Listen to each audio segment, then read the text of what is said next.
The Nectar of Devotion, The Complete Science of Bhakti Yoga, a summary study of Srila Rupa Goswami's Bhakti Rasamrita Sindhu, by His Divine Grace A.C. Bhaktivedanta Swami Prabhupada, founder Acharya of the International Society for Krishna Consciousness.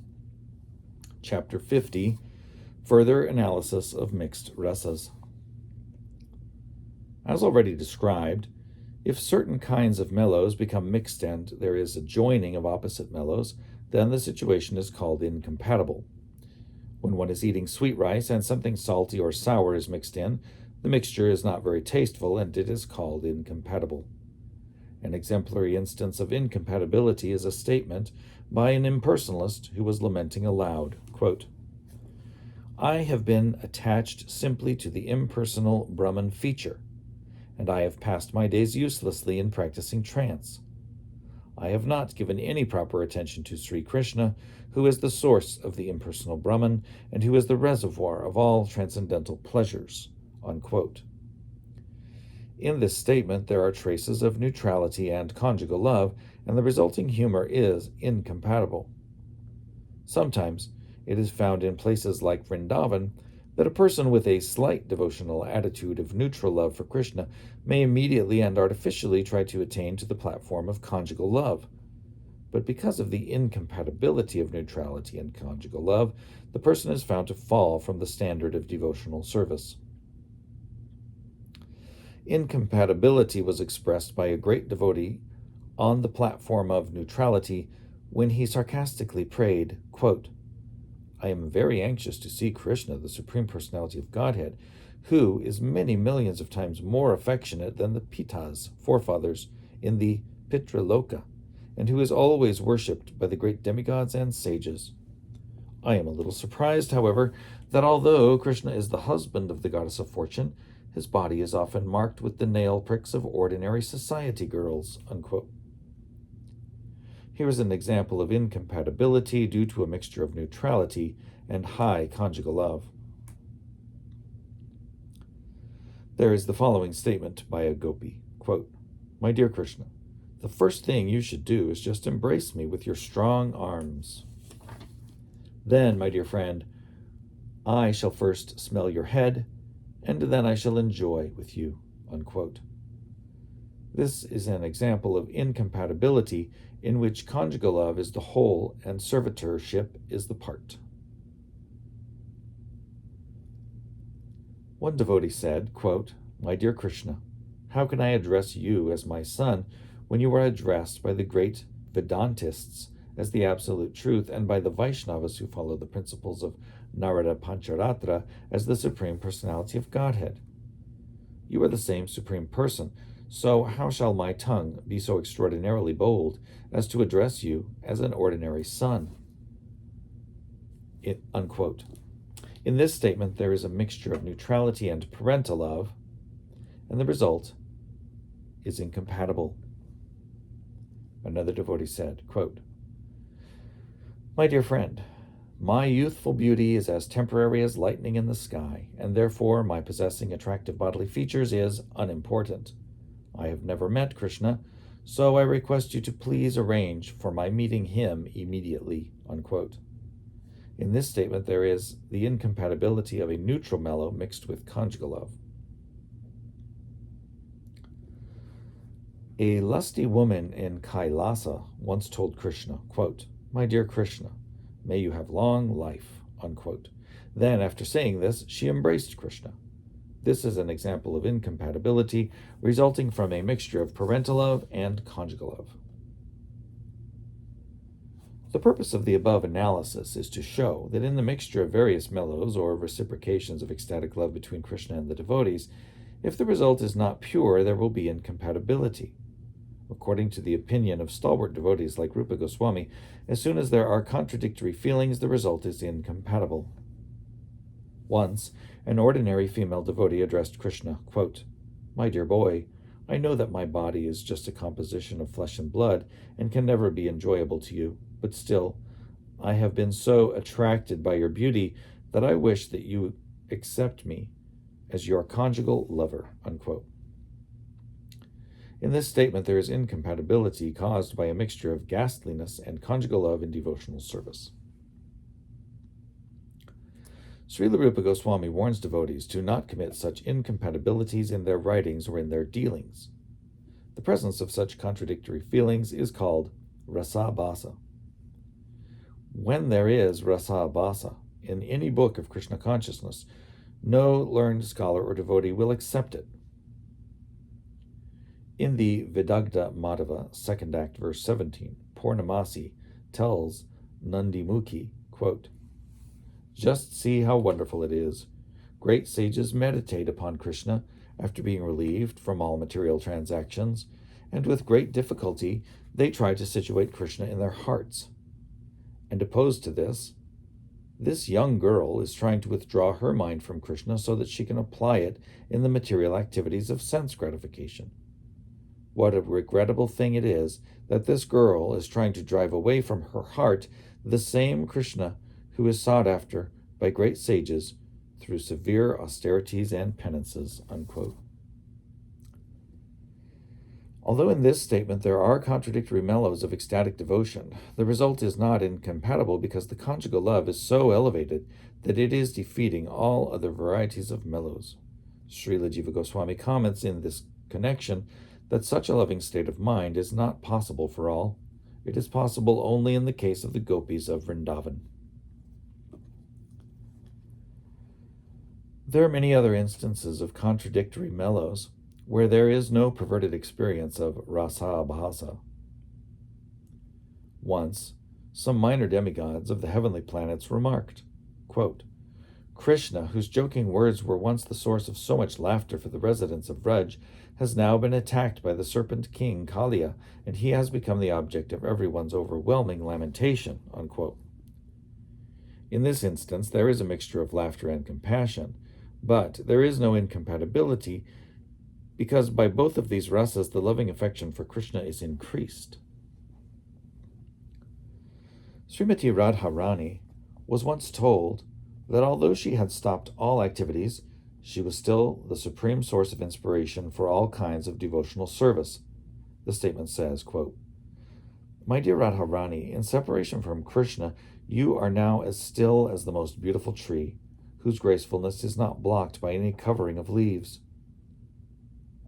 Your tranquil mood makes you appear to be completely merged in Brahman realization." Unquote. In this example, there is a mixture of conjugal love and neutral love, but the conjugal love has surpassed everything. Actually, Brahman realization is only a stunted existence. There is the following statement by Krishna himself, quote, "Srimati Radharani has become peace personified for me.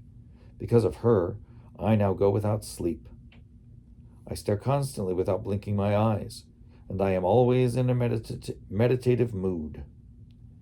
Because of her, I have even made my home in the cave of a mountain." Unquote.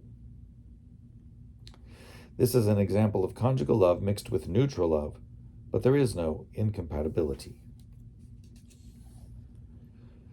The following is a conversation consisting of questions put before Ramba, a celebrated beautiful woman, and her corresponding answers. Ramba was asked, "My dear Ramba, who are you?" She answered, "I am peace personified." Question, "Then why are you in the sky?" Answer, "I am in the sky to experience the supreme absolute truth." Question, "Then why are you staring?" Answer, "Just to look into the supreme beauty of the absolute truth."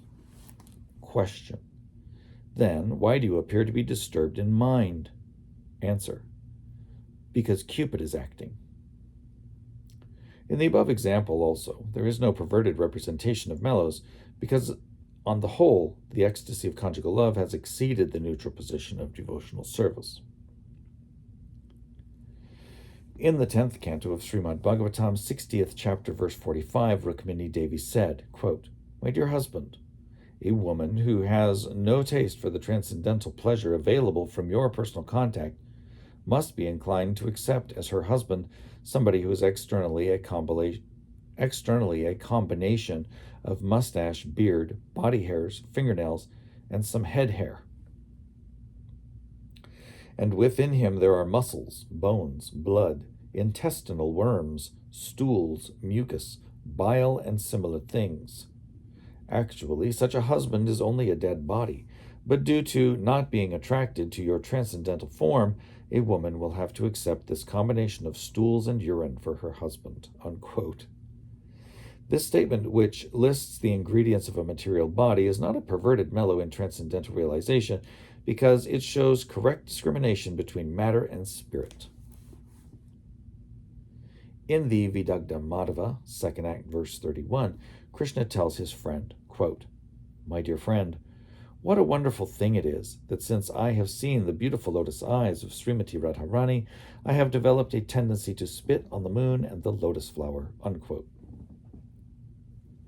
This is an example of conjugal love mixed with ghastliness, but there is no incompatibility. The following is a statement which describes different mellows of devotional service. Quote, "Although Krishna was invincible to an enemy, the cowherd boys of Vrindavan became almost blackish with astonishment upon seeing his wonderful royal garments and his fighting feats on the battlefield of Kurukshetra. Unquote. In this statement, although there is a mixture of chivalrous activities and dread in devotional service, there is no perverted reflection of mellows.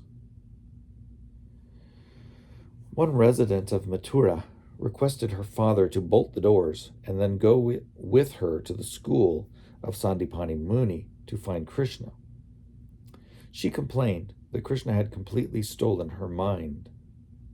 In this incident, there is a mixture of conjugal love and parental love, but there is no incompatibility. A Brahmanandi, impersonalist, expressed his desire as follows, quote, "When shall I be able to see that supreme absolute personality of Godhead who is eternal bliss and knowledge, and whose chest has become smeared with red kumkum powder by touching the breast of Rukmini?" Unquote. Here there is a mixture of conjugal love and neutrality. Although this is a contradiction of mellows, there is no incompatibility because even a Brahmanandi will become attracted to Krishna. Nanda Maharaj told his wife, quote, "My dear Yashoda, although your son Krishna is as delicate and soft as the Malika flower, he has gone to kill the Keshi demon, who is as strong as a mountain. Therefore, I have become a little disturbed, but never mind, all auspiciousness to my son. I shall raise this hand, which is as strong as a pillar, and I shall kill the Keshi demon, just to give freedom from all anxieties to the inhabitants of Vraja Mandala." Unquote. In this statement, there are two kinds of mellows, chivalry and dread. Both of them, however, improve the position of parental love, and therefore there is no incompatibility. In the Lalita Madhava of Srila Rupa Goswami, it is stated, quote, "After Krishna's arrival in Kamsa's arena, Kamsa's priest looked at Krishna with a detestful expression. The entire arena was filled with dread on the part of Kamsa and his priest, and restless expressions of pleasure on the cheeks of Krishna's friends. Frustration was felt by his envious rivals. The great sages meditated. Hot tears were in the eyes of Devaki and other motherly ladies, and hairs stood on the bodies of the expert warriors. There was astonishment in the hearts of demigods, such as Indra. The servants danced, and the restless eyes of all the young girls glanced about." Unquote. In this statement, there is a description of a combination of different mellows, but there is no incompatibility. A similar statement, which is free from incompatibility, is in the Lalita Madhava, wherein the author blesses all the readers of the book, all the readers of the book in the following manner, quote, "Although the Supreme Personality of Godhead is able to lift a mountain with the finger of his left hand, he is always humble and meek. He is always very kind to his loving devotees. He has frustrated Indra's attempt at vengeance by refusing him the sacrifice of Indra Yagya. He is the cause of all pleasure to all young girls. May he be ever compassionate upon you all. And that completes the eighth wave of the northern side. The eighth wave being called Maitri Vairastiti, compatible and incompatible mixing of mellows, and the northern side being called Gona Bhakti Rasa, indirect loving relationships.